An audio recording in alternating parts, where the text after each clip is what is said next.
वन्दे ब्रह्मपुरादिपं श्रीसहजानन्दं च मूलाक्षरम्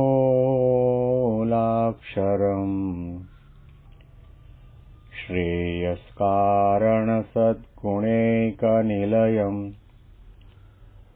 श्रीप्रागजिह्वावत ब्रह्मोपासनधारकं गुरुहरिं यज्ञं तथा योगिनं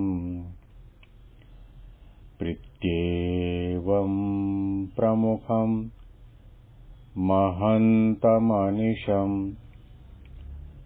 श्रीजीस्वरूपं मुदा। મહિમાનો મહિમા પ્રવચનમાળામાં આજે 13મી ઓગસ્ટ 2026 મંગળવાર અને ગુરુહરિ મહંત પ્રમુખ સ્વામી મહારાજના અંતર્ધાન દિને તમામ સંતો હરિભક્તોને મારા સાષ્ટાંગ પ્રણામ. જય સ્વામિનારાયણ. હેપી વચનામૃત દ્વિશતાબ્દી મહોત્સવ. હેપી પ્રમુખ સ્વામી મહારાજ શતાબ્દી મહોત્સવ. અવિવેકનું વચનામૃત સાંભળી રહ્યા છીએ, કાયસ્થનું સાંભળી રહ્યા છીએ અને લંબકર્ણનું વચનામૃત સાંભળી રહ્યા છીએ, અંત્યનું 14મું. શિવાનંદ સ્વામીએ મહારાજને પ્રશ્ન કર્યો કે આપે વિવેકની મહિમાની ખૂબ બધી વાતો કરી. વિવેક ન હોવાના કારણે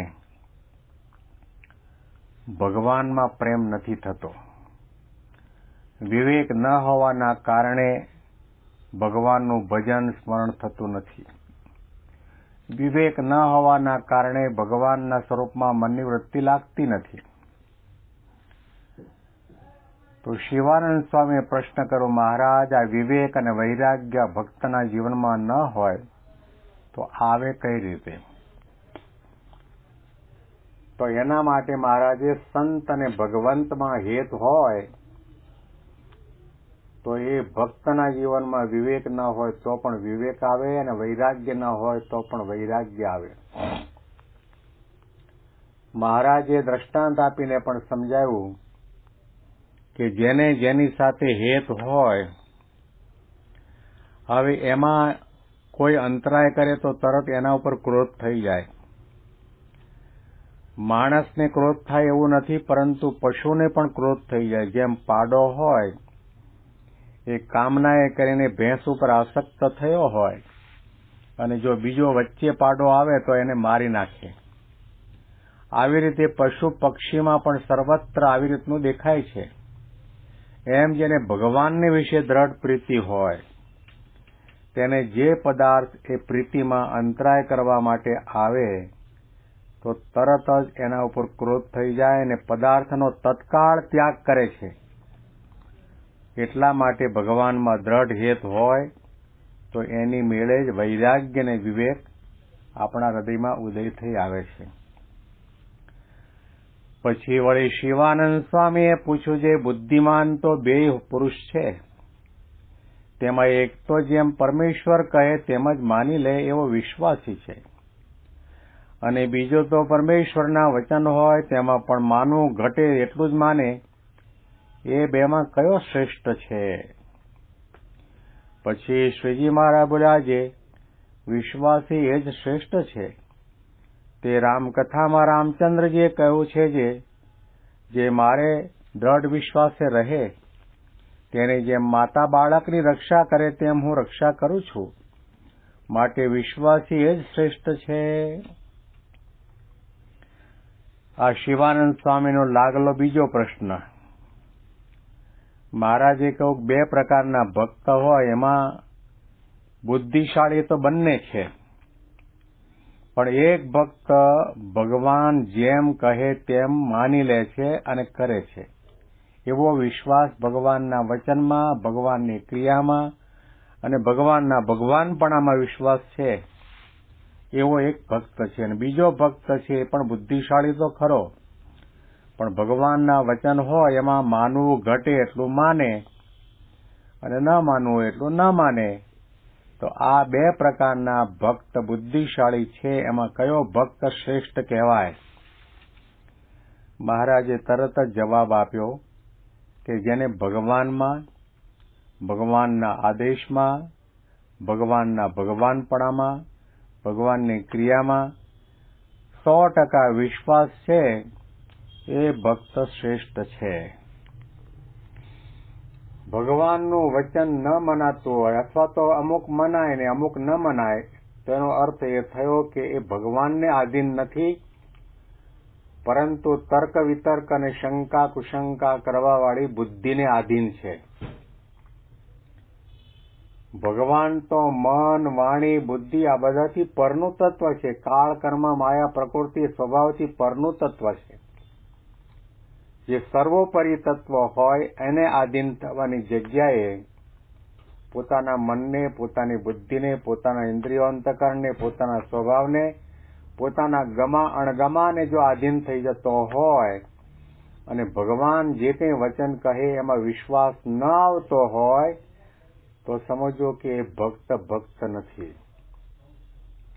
મહારાજે 4 પ્રકારના ભક્ત બતાવ્યા: વિશ્વાસુ, જ્ઞાની, શૂરવીર અને પ્રીતિવાળો. આ 4 પ્રકારના ભક્ત છે એ કાળ માયાથી મુક્ત થઈ જાય છે. વિશ્વાસ આધ્યાત્મિક માર્ગમાં અતિ અનિવાર્ય સાધના કહો કે અંગ કહો કે સમજણ કહો,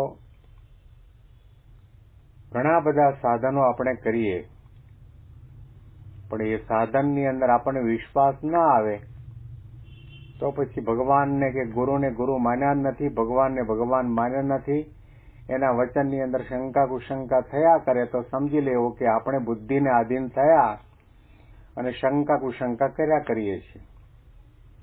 ગુણાતીતાનંદ સ્વામીએ પોતાના પરમ કૃપાપાત્ર ભક્ત એવા પ્રાગજી ભગતને આજ્ઞા કરી કે તમે ગિરનાર પર્વત બોલાવી લાવો. સ્વામીને ભગતજી ઉપર વિશ્વાસ હતો અને ભગતજીને સ્વામીના વચનમાં વિશ્વાસ હતો. આવી પ્રકારની આજ્ઞા પણ ભગવાન કે સંત જેના ઉપર પોતાને વિશ્વાસ હોય એને જ કરતા હોય છે. ગુણાતીતાનંદ સ્વામીના આ વચન ઉપર લેશ માત્ર ભગતજી બુદ્ધિને આધીન નથી થયા, તર્ક વિતર્કને આધીન નથી થયા, બાહ્ય પ્રકારે સ્થૂળ દ્રષ્ટિએ દેખાતું હોય એને પણ આધીન નથી થયા. ભગતજી પણ જાણે છે, ગુણાતીતાનંદ સ્વામી પણ જાણે છે, સભામાં બેઠેલા જે સંતો, પાર્ષદો, હરિભક્તો છે એ પણ જાણે છે કે આ ગિરનાર પર્વત આટલો મોટો ડુંગરો અહીંયા આગળ સભા મંડપમાં ન આવે. બધા જાણે છે, પરંતુ સ્વામીના વચનમાં એટલો વિશ્વાસ કે સ્વામીએ કહ્યું છે એટલે મારે જવાનું અને મારે જઈને ત્યાં માથું અડાડવાનું અને કહેવાનું કે તને ગુણાતીતાનંદ સ્વામી બોલાવે છે, એ આવે તો સન્મુખ, બાકી હું આજ્ઞા લોપીને શા માટે વિમુખ થાવ? સ્વામીનું વચન અદ્ધર ઝીલાય ક્યારે? સંત અને ભગવંતની આજ્ઞાને અદ્ધર ઝીલાય ક્યારે? કે જ્યારે એમનામાં 100% વિશ્વાસ હોય ત્યારે. વિશ્વાસ નથી એટલા માટે તો આપણને મહારાજના સર્વોપરીપણામાં તર્ક વિતર્ક થાય. પ્રમુખ સ્વામી જેવા પ્રમુખ સ્વામી મહારાજ પોતે પત્ર લખીને સ્પષ્ટ રીતે આજ્ઞા કરતા જાય છે કે આ મારી ગુરુપદે જગ્યાએ સાધુ કેશવજીવનદાસ, ગુરુ જ્ઞાનજીવનદાસજીની નિમણૂક કરું છું.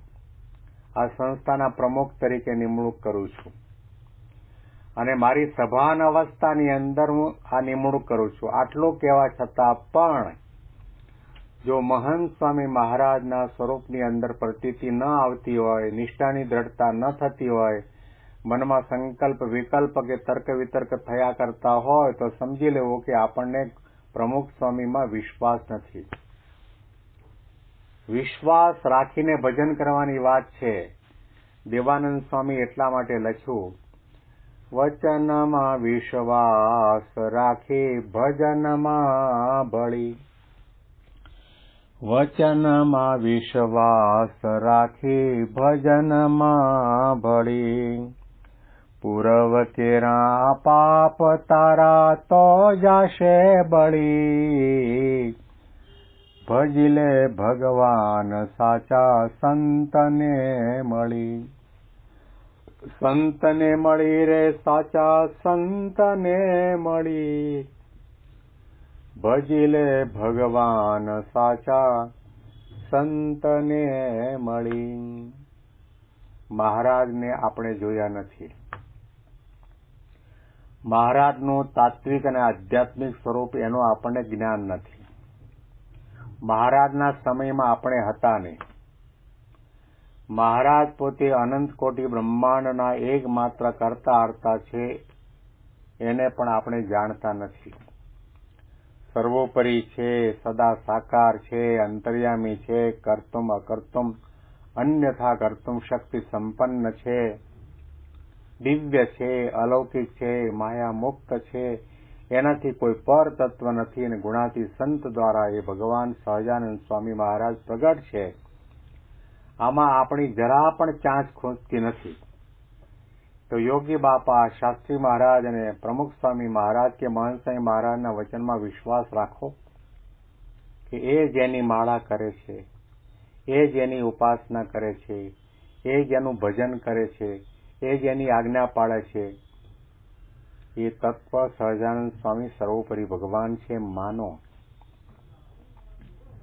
વચનમાં વિશ્વાસ રાખીને ભજનમાં ભળવાનું છે. આ ભજન વિશ્વાસ રાખીને ભજન કરો, વિશ્વાસ રાખીને આજ્ઞા પાળો, વિશ્વાસ રાખીને સેવા અને સત્સંગ કરો, વિશ્વાસ રાખીને નાની મોટી તમામ આજ્ઞા પ્રમાણેની સાધના કરો તો પૂરવ કેરા પાપ તારા તો જશે બળી. અનંત જન્મના પાપ જીવને વળગ્યા છે, એને બાળવા માટે કોઈ અગ્નિની તાકાત નથી કે પાપને બાળી શકે. એવી તપશ્ચર્યા કે સાધનાની પણ તાકાત નથી કે પૂર્વના પાપને બાળી શકે. મોટા મોટું મહાપાપ હોય તો હું અને મારાપણાની ભાવના, અજ્ઞાન, વાસના, સ્વભાવ, પ્રકૃતિ, કામ, ક્રોધાદિક દોષો એ ક્યારે ટળવાના, ક્યારે બળવાના કે જ્યારે વચનમાં વિશ્વાસ રાખીશું ત્યારે. શિવાનંદ સ્વામીના પ્રશ્નનો જવાબ મહારાજે આપ્યો કે ભક્ત બે પ્રકારના, બંને બુદ્ધિશાળી છે. બાહ્ય દ્રષ્ટિએ સરખું લાગે, બાહ્ય દ્રષ્ટિએ કદાચ જેને વિશ્વાસ ન હોય એવું ભજન, ભક્તિ, સેવા, સમર્પણ વધારે કરતો હોય, પરંતુ મનમાં ગડમથલ થતી હોય અને મનમાં એવા વિચાર થતા હોય કે સ્વામી વાતો કરે છે કે એના એક એક રોમમાં અનંત કોટી બ્રહ્માંડ પરમાણુની માફક ઉડતા ફરે છે, સ્વામી મોટા ને એના ગપ્પાય મોટા, એ તો કે આપણે આપણા સમય પ્રમાણે, અનુકૂળતા પ્રમાણે કરવાનું. એવી પ્રકારના વિચારો અને સંકલ્પ વિકલ્પ જાગતા હોય તો સમજી લો કે તમારો ભક્તમાં નંબર ન લાગે, તમે શ્રેષ્ઠ ભક્ત કહી શકાય નહીં, તમારો ભગવાન સ્વામિનારાયણની માળાના મણકામાં નંબર ન લાગે. વિશ્વાસ રાખીને ભજન કરો. મનને આધીન ન થાઓ, વિષયને આધીન ન થાઓ, બુદ્ધિ તર્ક વિતર્કને આધીન ન થાઓ. આધ્યાત્મિક માર્ગમાં બુદ્ધિની જરૂર છે. બુદ્ધિવાળા ભગવાનને ગમે છે, વાત સાચી, પણ બુદ્ધિની પણ એક સીમા છે, બાઉન્ડ્રી છે. જ્યારે તમને એક વખત સમજાયો કે આ સાચા સાધુ છે, ગુરુ છે અને એમનામાં ભગવાન અખંડ રહ્યા છે અને મહારાજ સર્વોપરી છે, ત્યાર પછી એ બુદ્ધિની તર્ક વિતર્કની સીમા પૂરી થાય છે. ત્યાર પછી શ્રદ્ધા આગળ જાગે છે. પછી આવે છે આધ્યાત્મિક માર્ગ, શ્રદ્ધાનો વિષય આવે છે. તો વચનમાં વિશ્વાસ અને શ્રદ્ધા રાખી. એટલા માટે ગીતામાં ભગવાને કહ્યું, શ્રદ્ધાવાન લભતે જ્ઞાનમ તત્પર સંયતેન્દ્રિય જ્ઞાનમ લબ્ધ્વા પરામ શાંતિમ અચિરેણાદિ ગચ્છતિ. મહંત સ્વામી મહારાજ આના ઉપર ઘણી વખત વાત કરી ચૂક્યા છે. ભગવાને લખ્યો શ્રદ્ધાવાન લભતે જ્ઞાનમ. ભગવાને એવું ન લખ્યું બુદ્ધિવાન લભતે જ્ઞાનમ. શ્રદ્ધા જેને હોય એને જ જ્ઞાનની પ્રાપ્તિ થાય છે, આત્મા પરમાત્માનો સાક્ષાત્કાર થાય છે. આના અનુસંધાનમાં વિશેષ વાતો આપણે આવતીકાલે સાંભળીશું. તમામ સંતો હરિભક્તોને મારા સાષ્ટાંગ પ્રણામ. જય સ્વામિનારાયણ.